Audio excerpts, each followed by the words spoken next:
11वां द्वार, शब्द गुरु और 11वां द्वार क्या एक ही है? वैसे तो मैंने बहुत बार क्लियर किया है इसको कि शब्द गुरु क्या है और 11वां द्वार क्या है, मैंने सब समझा रखा है। फिर भी क्लियर कर लो एक बार। जहां 10 द्वार की बात आती है, चाहे 10 द्वार कह लो चाहे उसको काया कह लो, एक ही बात है, काया के ही द्वार है।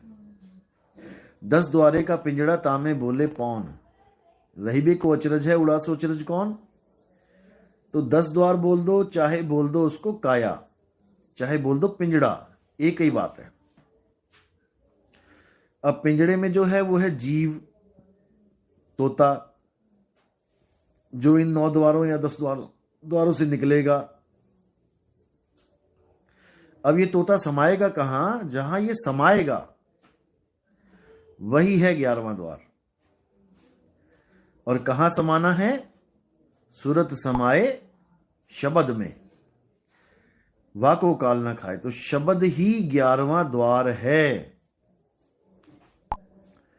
आत्म स्वरूप ही 11वां द्वार है, जिसको बोला शब्द बिना सुरत आंधरी। और कहो कहां को जाए, द्वार ना पावे शब्द का, फिर भटका खाए। द्वार ना पावे शब्द का बोल दो, चाहे शब्द गुरु का दीदार बोल दो, चाहे शब्द गुरु का बोध बोल दो, एक ही बात है। गुरु ग्रंथ साहब में बोला गया 9 दरवाजे प्रगट कीते 10वां गुप्त रखाया। ये 10 द्वार जो हैं ये सब काया का खेल है। ये 9 दरवाजे प्रगट कीते, यानी इस काया के 9 दरवाजे तो प्रगट कर दिए, प्रगट ही रखे। पैदा जब से हुआ और जब तक अंत नहीं होता ये खुले ही रहते हैं 9 द्वारे। और जो 10वां है वो गुप्त कर दिया, 10वां गुप्त रखाया। अब कई लोग कहते हैं 10वां द्वार ज्ञान बताया गया है। ज्ञान नहीं है भैया, 10वां द्वार ज्ञान नहीं है, उसको गुप्त किया गया है। क्या ज्ञान को गुप्त किया गया है? पहले तुम्हारे पास था, बाद में गुप्त हो गया? ऐसा नहीं है। ज्ञान तो गुरु देता है, ज्ञान गुरु देता है। 9 दरवाजे प्रकट कीते 10वां गुप्त रखाया, यानी वो 10वां द्वार पहले खुला हुआ था, फिर उसको बंद कर दिया जाता है, गुप्त कर दिया जाता है, और उसमें तोता डाल दिया जाता है। तोता काया के अंदर है, जिसको सारी दुनिया भगवान मानती है कि काया में है भगवान। ये सारे योगी इसी तोते को परमात्मा मानते हैं। अब कई कहते हैं कि तोता दिल में है और बाणियां दिखाते हैं हृदय में सिमरण करो, हृदय में है, हृदय में है परमात्मा, हृदय में है। अब वो तोता है, जीव है वो। कई कहते हैं कि तोता नाभि में है, कई कहते हैं तोता कंठ में है, कई कहते हैं तोता त्रिकुटी में है। इनको ये नहीं पता कि ये तोता पूरे शरीर में ट्रेवल करता है। ये पूरे शरीर में चेतना ट्रेवल करती है। जागृत अवस्था में आंखों में रहती है, स्वप्न में कंठ में आती है, सुषुप्ति में हृदय में आती है, तुरिया में नाभि और तुरियातीत में ब्रह्मरंध्र के नीचे आती है। 5 अवस्थाएं देहिक अवस्थाएं हैं, इसमें से एक भी सत्य नहीं है। और जिसको जैसा गुरु मिला वो उसी अवस्था को पकड़ के बैठ जाता है। कोई जागृत अवस्था को मान लेता है तो वो आंखों में कहता है अंजन माह निरंजन रहिए, वो आंखों में मान के बैठ जाता है। तो ये सब घोर अज्ञान है। 9 दरवाजे प्रगट कीते 10वां गुप्त रखाया, गुरु द्वारे लाई पावनी, इकना 10वां द्वार दिखाया। जब गुरु मिलता है तो गुरु द्वारे लाई पावनी, यानी तुम्हारे भाव वो गुरुद्वारे से जोड़ देता है। कौन सा गुरुद्वारा? ये मैनमेड गुरुद्वारे नहीं जो आज इंसानों ने बनाए हैं और बनाते ही जा रहे हैं। गुरुद्वारा वो है जिसको कोई बना ही नहीं सकता, वो है गुरु का द्वार। और गुरु का द्वार ही 11वां द्वार है। गुरु द्वारे लाई पावनी, इकना 10वां द्वार। इकना 10वां क्या होता है? इकना 10वां यानी एकादश खिड़की बनी, जाने संत सुजान। इकना 10वां द्वार दिखाया, यानी ज्ञान रूप में मुझे वो 11वां द्वार यानी मुझे शब्द का भेद बता दिया। अब मैंने 9 द्वार से नहीं निकलना है, 10वें द्वार से निकल के 11वें द्वार में समा जाना है। 9 द्वार से तो नहीं निकलना, ये तो डेफिनेटली ये अटल सत्य है कि 9 द्वारों से नहीं जाना है। 9 द्वारे संसार सब, 10वें योगी साध, 10वें से योगी जाता है। अब योगी 2 प्रकार के होते हैं, एक हठ योगी, एक सहज योगी। हठ योगी में जितने भी प्राण योगी हैं, जितने भी राज योगी हैं, ये सब आ जाते हैं। और सहज योगी वो होता है जो अपनी सहज अवस्था से 11वें द्वार में समा जाता है, सुरत को स्थिर करके। धुन में ध्यान, ध्यान में जाना, गुरुमुख अगत कहानी। धुन में जो ध्यान रखता है वही उस धुन में समाता है, वही अखंड नाद है। तो 11वां द्वार शब्द गुरु है, इसी को बोला है परमात्मा। इसी द्वार का संकेत दिया जाता है कि इसी द्वार में जाओगे, इसमें समाओगे तो काल नहीं खाएगा। सुरत समाए शब्द में, रवा को काल ना खाए। सुरत समाए सतलोक में नहीं बोला, सुरत समाए किसी और लोक में नहीं बोला, शब्द में, क्योंकि शब्द ही 11वां द्वार है। इसीलिए बोला गया गुरु ग्रंथ साहब में भी, जो प्रभु को मिलबो चाहे तो खोज शब्द में ले।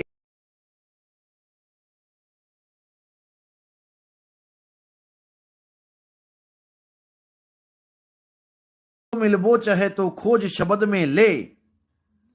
अब खोज शब्द में ले तो बोल दिया, लेकिन शब्द क्या है? शब्द तो बहुत सारे हैं, गुरु ग्रंथ साहब में भी बहुत सारे हैं, वेदों में पुराणों में बहुत सारे हैं, बीजक में बहुत सारे शब्द हैं। किसमें खोजे, कौन से शब्द में खोजे? तो निवेड़ा कबीर साहब ने किया कि ये तो अक्षर हैं, इन अक्षरों को जोड़ जोड़ के तुमने शब्द बना लिए। ये 52 अक्षरों का खेल है सारा, सारे ग्रंथ, सारे मंत्र। इसीलिए गुरु ग्रंथ साहब में कबीर साहब ने बोला, 52 अक्षर जोरे आन और सक्या ना अक्षर एक पहचान। सत का शब्द कबीरा कहे और पंडित होए सो अनपढ़ रहे। 52 अक्षर जोड़ जोड़ के शब्द बना लिए। अब उन शब्द को जप जप के सोच रहा है परमात्मा मिल जाएगा, कभी नहीं मिलेगा। 52 अक्षर लोक तरह सब कुछ इन्हीं माही, ये आखिर खिर जाएंगे वो आखिर इनमें नहीं। ये खिर जाएंगे, खत्म हो जाएंगे, लेकिन वो अक्षर इसमें नहीं है, क्योंकि वो अक्षर 52 अक्षर नहीं है, वो आदि अक्षर है। 52 अक्षर जी बधारा, आदि अक्षर जीभ्या से न्यारा, वाही को सत सिमरण कहिए, सिमर सिमर नर उतरो पारा। वो सत सिमरण है, सच्चा नाम है, जिसको सचखंड कहते हैं। कहां समाओगे, कहां जाना चाहते हैं? सचखंड में। सचखंड का क्या मतलब होता है?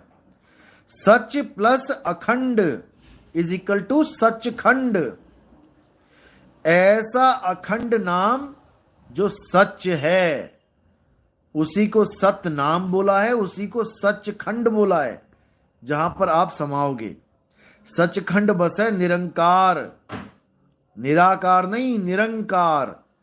और निरंकार कौन है? आप ही का सत्य स्वरूप निरंकार है, जिसको बोला गया तो ही मोही मोही तो ही अंतर कैसा। जब अंतर खत्म हो जाता है तो दुविधा खत्म हो जाती है। आत्मा परमात्मा एको करे, अंतर की दुविधा अंतर मरे। गुरु का काम होता है तुम्हारी अंतर, जो तुम अलग मान बैठे हो किसी परमात्मा को, उसको खत्म कर देना, उस अंतर को खत्म कर देना और 2 से 1 कर देना। आत्मा परमात्मा अभी अज्ञान दृष्टि में 2 हैं। आत्मा परमात्मा एको करे, वो 1 कर देगा दोनों को। ऐसी विधि बताएगा कि 2 रहने नहीं देगा। आत्मा परमात्मा एको करे, अंतर की दुविधा अंतर मरे। जिसको बोला अब तो जाए चढ़े सिंहासन, मिले हैं सारंग पानी, और राम कबीरा एक भये हैं। राम और कबीरा 2 नहीं रहे। जब राम और कबीरा 2 नहीं रहे तो भैया तुम 2 कैसे रहोगे? क्योंकि जो संतों के साथ घटित होगा वही तुम्हारे साथ होगा। जब राम और कबीर 2 नहीं रहे तो तुम भी 2 नहीं रहोगे। अगर तुम 2 रह गए तो दुविधा में रह गए, अंतर खत्म नहीं हुआ। तो इसी को समझना है। तो जो 10वां द्वार है वो काया का है। 10वें द्वार से निकलने वाले बहुत से योगी हैं, लेकिन उनकी मुक्ति नहीं होती। 10वें द्वारे जीव जब जाए स्वर्ग लोक में वासा पाए। 10वें द्वारे गंदम गंदा सार शब्द चीने नहीं अंधा। तो 10वें द्वार का खेल खत्म है। अब 11वें द्वार को जानो, शब्द द्वार को जानो। द्वार न पावे शब्द का, फिर भटका खाए। तब समझ में आएगा, नहीं तो ये ज्ञान समझ में आने वाला नहीं है। आज एक अमृतसर से फोन आया था भगत का। वो कहता मेरी सारी उम्र बीत गई गुरु ग्रंथ साहब पढ़ते हुए, लेकिन जब से आपके सत्संग सुन रहा हूं तब से जो भी पन्ना खोलता हूं तो आप ही की बात लिखी होती है, उसमें जो आप बता रहे हो हर चीज लिखी है, लेकिन अब समझ में आ रही है कि लिखा क्या था। आज तक केवल पढ़ रहे थे, अब समझ रहे हैं। यही हाल गीता वालों का है। 42 साल से एक भगत हापुड़ में 42 साल से गीता के पीछे लगा हुआ है। कोई महात्मा नहीं छोड़ा जो गीता पे प्रवचन नहीं करते, सब नाप लिए। अब कहते हैं भाई आपका सत्संग सुनने के बाद अब गीता की एक एक लाइन ऐसी क्लियर होती जाती है कि मुझे लगता है कि उन बाबों को मेरे सामने बैठाओ, मैं समझाऊं उन्हें, जिनको मैं सुनता रहा 40-42 साल। मैं समझाता हूं गीता क्या कह रही है। तो ये सब तब होता है जब परमात्मा की दया होती है, विवेक जागता है। इसलिए मैं कह रहा हूं विवेक जगाओ। विवेक तुम्हारी वो गुप्त शक्ति है जिसको तुमने जगा लिया, फिर तुम्हें कोई बेवकूफ नहीं बना सकता। भूल जाओ। इसी को बोला है कि जब तक तुम्हें विवेकी गुरु नहीं मिलेगा, जब तक तुम्हारा विवेक जगने वाला नहीं है, यानी जब तक तुम्हें जली हुई मोमबत्ती नहीं मिलेगी, तुम बुझी हुई मोमबत्ती जलने वाले नहीं हो। इसीलिए बोला गया कि गुरु मेरे सभी बड़े अपनी अपनी ठौर, शब्द विवेकी पारखी सो माथे का मोर। जो विवेकी गुरु है वही तुम्हारा विवेक जगा सकता है, नहीं तो कुछ होने वाला नहीं है। समझ जाना इस चीज को। इसीलिए गुरु की महिमा गाई है। कोई मत्थे टेकने के लिए नहीं गुरु आते हैं कि मत्थे टेकने और टिकवाने आते हैं। यहां पे गुरु आते हैं अपना ज्ञान देने, अपना शब्द का भेद बताने, क्योंकि उनका स्वरूप शब्द ही है। लेकिन अगर तुम उनके ज्ञान की जगह उनको भगवान मान के बैठ गए तो क्या बोला 10वीं पातशाही ने, जो हमको परमेश्वर उचरे नरक कुंड में वो जा पर है। कहते हैं मैं हूं परम पुरुष का दासा, देखण आया जगत तमाशा। जो हमको परमेश्वर उचरे नरक कुंड में वो जा पर है। अब उनको अगर परमेश्वर बोल दिया, अगर गुरु को परमात्मा बोल दिया, तो क्या गुनाह कर दिया भाई? क्या कत्ल कर दिया किसी का? चोरी ठगी कर ली क्या? नरक कुंड में क्यों जाना पड़ेगा भाई? उनके भाव को समझो, क्या कहना चाह रहे हैं। वो कह रहे हैं अगर तुमने मेरी देह को परमात्मा मान लिया तो तुम शब्द को परमात्मा नहीं चीन पाओगे, क्योंकि परमात्मा तो एक है, तुम एक पे ही टिक जाओगे। अब देह को पकड़ लिया तो शब्द का भेद तुम्हें समझ में आने वाला नहीं है। इसलिए तुम्हें नरक में जाना पड़ेगा। नरक मतलब कुंभी नरक, गर्भ जून में जाना पड़ेगा, क्योंकि तुमने देह को गुरु मान लिया तो तुम्हें देह ही प्राप्त होगी, और तुमने अगर शब्द को गुरु मान लिया तो तुम्हें शब्द ही प्राप्त होगा। फिर कोई रोकने वाला नहीं है तुम्हें, भूल जाओ। जैसे स्वान कांच मंदिर में भ्रमते भूख मरे हो, और कहे कबीर नल्ली के सुगना, तोहे कौन पकड़े हो, तुझे कौन पकड़ पाएगा? तू अपनी अज्ञानता में पकड़ा जाता है। बहेलिया कभी चिड़िया को पकड़ ही नहीं सकता अगर वो दाना चुगने नीचे ना आए। रहे आसमान में, वो क्या करेगा? बहेलिया आसमान में जाल फेंकेगा क्या? उसके पास चारा है, काल भगवान के पास चारा है। चारा क्या है उसका? दाने कौन से दाने खिला रहा है? ये 5 तत्व के दाने खिला रहा है चिड़िया को। ये सुरता कहां से आई है इन 5 दानों को चुगने के लिए? उसके बाद ये 5 दाने ही देखो क्या क्या बने बैठे हैं। ये 5 तत्व, माँ बाप भाई बहन मकान दुकान कार बंगला, ये सब 5 तत्व ही हैं, और तुम्हें इसी में उलझा दिया उसने। जब तक इन सबको एक दृष्टि से नहीं देखोगे, तब तक जोग नहीं आएगा, याद रखना। गल्ली जोग ना होई, एक दृष्टि कर समसर जाने, जोगी कहिए सोई, गल्ली जोग ना हुई। बातों से नहीं होता। यहां तो संत महात्माओं का ये हाल है कि माया के पीछे ऐसे गुलाम हुए पे हैं कि इनको माया ना मिले तो इनको कहो रातों को नींदे ना आए, रोज अकाउंट चेक करते हैं कितना पैसा आ रहा है। ये हालत है इनकी। कहां जाएंगे? अंत काल है जो लक्ष्मी सिमरे, ऐसी चिंता में देह मरे, सरप जून वो वाले वाली उतरे। सांप बनेंगे, सोने के मटके घड़ों पे बैठेंगे, खजाने की रक्षा करेंगे, 84 में भटकेंगे, खुद भी और चेलों को भी लेके जाएंगे। तो भाई विचार करो, ये जन्म बार बार नहीं मिलेगा, ये मिला है बंदगी के लिए, और तुम बंदगी भूल के गंदगी में फंस गए हो। बंदा भूला बंदगी साहिब भूले नाही, और जिस दिन साहिब भूल गए उस दिन बंदा नहीं। लेकिन समझ में नहीं आ रहा। जब वो काल भगवान आ जाएगा ना सामने दांत फाड़ के, तब तुम्हें समझ में आएगा कि परमात्मा क्या चीज है। अभी तो बस ऐसे ही चल रहा है, टाइम पास हो रहा है। उसके बाद टाइम पास करने के लिए मिलेगा नहीं, अरदासें करते फिरोगे फिर।